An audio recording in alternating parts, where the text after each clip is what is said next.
Stock market warns for 12% quick correction this year. Before the year ends, Stifel advises investors to brace themselves for a swift and severe downturn in the stock market. Chief equity strategist Barry Bannister of Stifel cautioned that the S&P 500 would move 12% lower in the fourth quarter in a note he sent out on Thursday. Our instruments tell us to expect an S&P 500 correction to the very low 5,000 seconds by 4Q24, Bannister stated. Bannister is concerned about many things. One is that investors seem to behave like they would in bubbles or manic periods. Bannister asserts, investors captured in the grasp of a speculation craze become almost unanalyzable, just as nations that go crazy become almost uninvestable. First, based on the S&P 500's price-to-earnings multiple of roughly 24x, Bannister is concerned about current stock market values, which are getting close to a near three-generation high.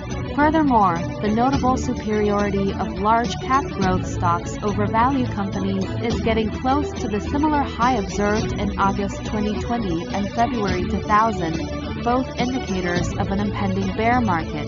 Regarding labor, although Bannister acknowledges that increasing immigration has boosted the labor supply and contributed to economic growth, vs. GDP has been growing faster than pre-pandemic trend levels, total labor demand has been declining.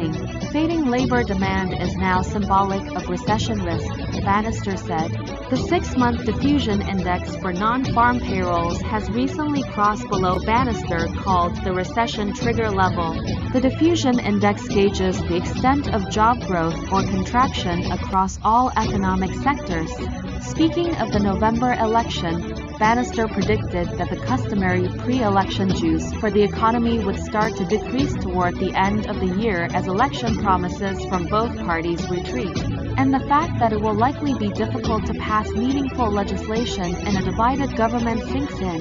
Bannister says pre-election juice may recede at year-end, causing stocks which anticipate the future to dip 4 months in advance to 4Q24 for the economy. Lastly, Bannister stated that many investors do not understand the dangers of a technological stock bubble similar to the dot-com boom about 25 years ago. One era is required to forget the effects of a bubble, and it is Groundhog Day versus the tech bubble day of 1990. In the real world, new tech is not new, and today's low equity danger premium appears to us to lock in a weak S&P 500 next 10-year compound annual real total return close to 3% real and 6% nominal, noted Bannister.